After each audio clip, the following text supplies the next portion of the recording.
Aliens are the other halves of our souls. When reading about alien abductions, it is very often mentioned that a bond or kinship seems to be there between the abductor and the abductee.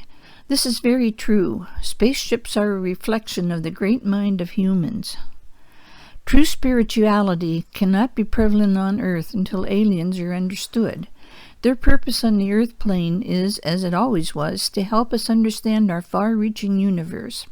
If we work in cooperation with them, the process of bringing Earth up in vibratory frequency will be much speeded up. This is their purpose for coming to our Earth plane.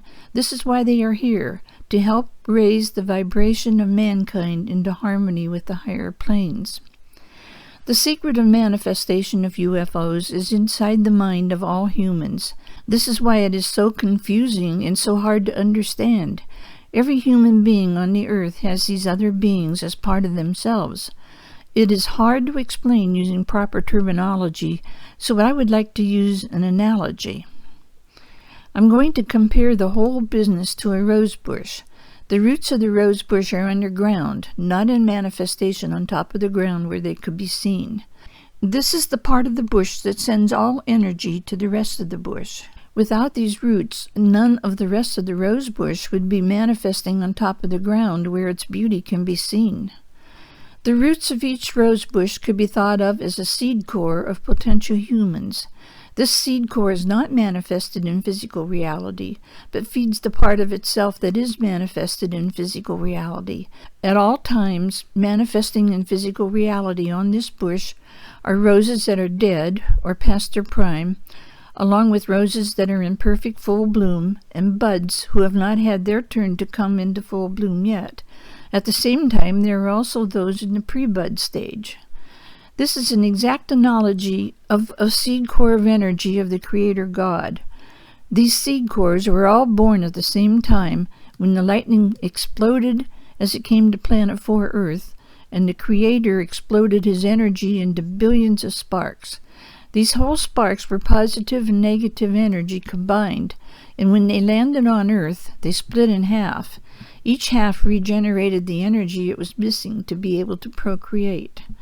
If the personality on the earth plane in a physical body opens up the higher levels of his mind, he causes a rebirth into continuity. This means that from that time on, he will be able to be in communication with all his previous personalities, and also, as he continues opening unused levels of his mind, he can be in contact with future personalities that the seed core is planning. A human is in third-dimensional thought until he has an explosion of some kind in his life, like a job loss, a divorce, death in the family, and so on, that triggers his moving on into fourth-dimensional thought. At the same time, it releases all his previous lives which have been waiting in time and space for this. To review, an entity's former incarnations are in time and space, and up until this shattering, are in a vacuum inside the mind of the human. The shattering allows them to take form and rise up and expand into the universe. This rebirth into continuity frees the previous personalities inside his mind. It frees all the knowledge and wisdom gained in these other lives, making this wisdom available for others to use. This also begins the growing and evolving process for these past incarnations. This is the true meaning of the term to be born again, for which the correct wording is rebirth into continuity. This rebirth sets up a vibratory field in the brain that can then be used to lock on to a particular previous personality of the seed core that the human feels great attraction to, and he is then able to communicate with them. It may be only one of the previous personalities, or it may be with several, or even with all. It depends upon many circumstances as to which way works for each human. Sometimes a human can set up a weak magnetic field and be able to see the previous one himself in a visionary field, but it is only the human himself that can see it. It must be a much stronger magnetic field before the human can manifest the previous being in actual physical reality to the point where it can be seen by others and photographed, and even, as in the case of aliens in Roswell, New Mexico, be brought down and touched as a physical object. The point of all this is that it needs to be clear that the manifesting of UFOs is done by humans themselves. This most likely happens when the original half of the spark decides to have a physical lifetime himself instead of just sending in one of the spawns that he is capable of making. Therefore, if a person is the original seed core energy instead of a spawn, they will have a much greater possibility of being able to not only see UFOs, but also to manifest them in physical reality on the earth. When a spirit thought form or entity enters a human form, only half of it enters the physical body. The other half stays out of manifestation to guide the half that is in manifestation from above. These other halves are the spacemen, and at the same time are a half of every human being on the earth. They are not in manifestation, so to us they are what we would consider as ghosted on a computer screen. They are there, but cannot be accessed until the right keys are struck to activate them. From all of this you can see that we are them, they are us. They are merely reflections, but they are reflections of the mental processes of humans. This is quite difficult to explain, but they can impress the mind of the human in manifestation if the connections have been made. When they can impress them, they quite often will instigate a whole UFO occurrence for the good of their other half on the earth plane if they deem it necessary. If this is the only way they have of instigating growth in their other half, they will do so.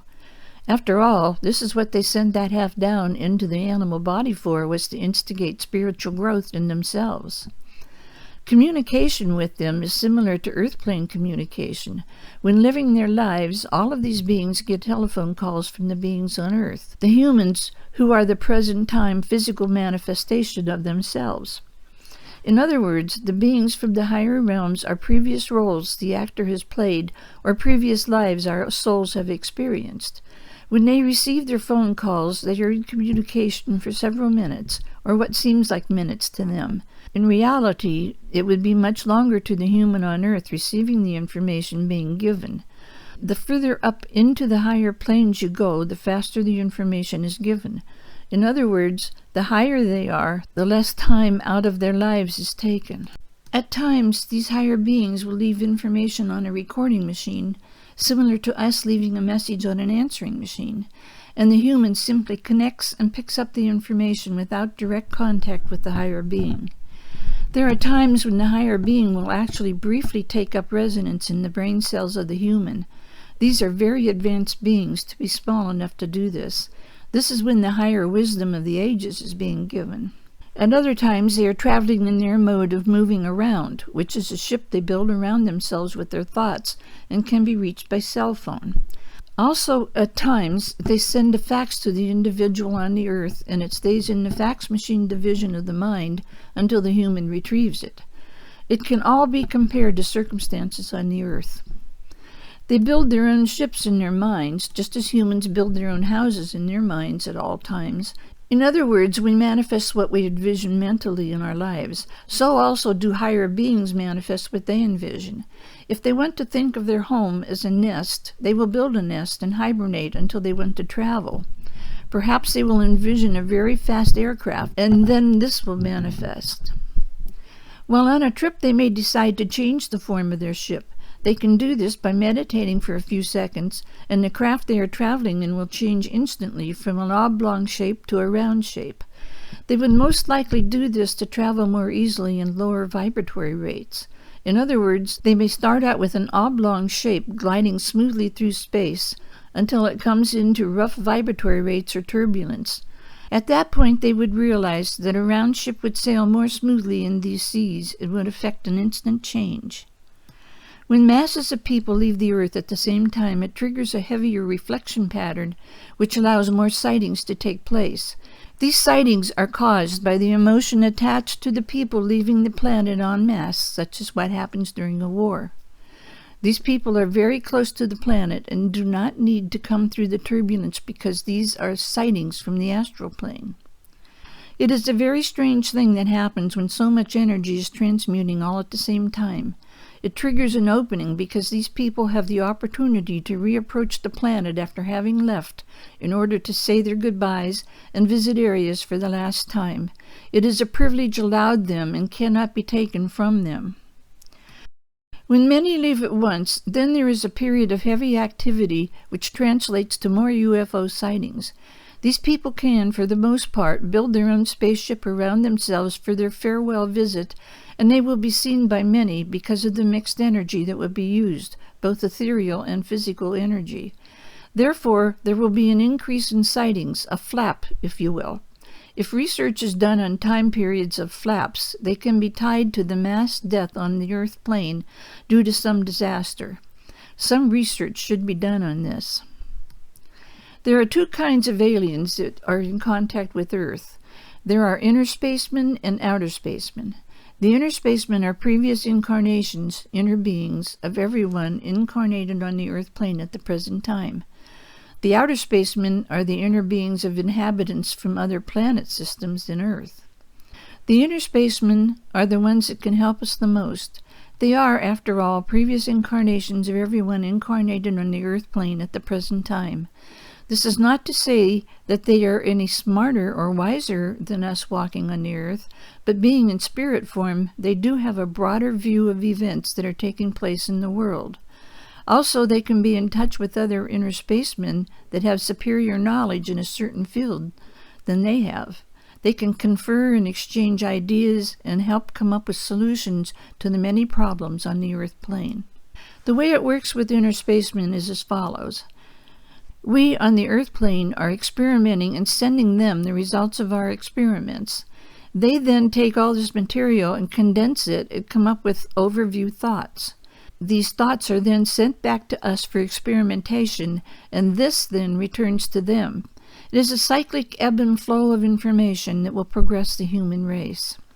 Now, this process can only take place if the person walking the Earth plane is in touch with his or her inner being. They are here to help us. This is part of the whole plan of the layout of creation, to be able to take advantage of what came before us in this period of time. As given, the only way to do this is to be in touch with one's inner being. This gives a line of past incarnations to tap into that can go back as far as wanted. Of course, to help with present conditions and solutions to present problems, you would not want to reach too far back this line. Remember that you on the Earth plane now are more knowledgeable about most things than they are, but they have the wider view. Also, due to evolution, your intelligence levels are higher. This is not only due to evolution, but also to nourishment and improvements in health care and more understanding about the human body than your past incarnations have. Perhaps from all this you will begin to realize that contact with these past lives is so very important, and one should do all that they can to get in touch with that inner voice. This is why the new education guidelines, bringing the arts back into education, are so important, to open this part of a child's ability to make contact with their inner beings at an early age, and to be able to take advantage of lessons learned in the past.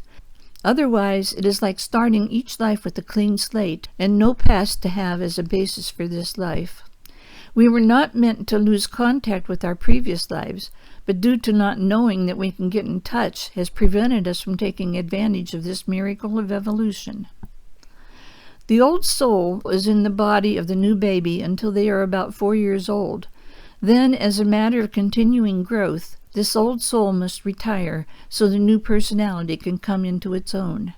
This is a time when a great effort needs begun through the arts to help this old soul from being completely lost as the new personality takes over. There needs to be a periscope from the inner to the outer through some form of art, using the right brain to preserve this ability for contact with your inner being. You see, just as there are all kinds of humans and all levels of consciousness on the Earth plane, so also will there be all levels of consciousness available as UFOs. The unknown flying objects are a reflection of the great mind of humanity.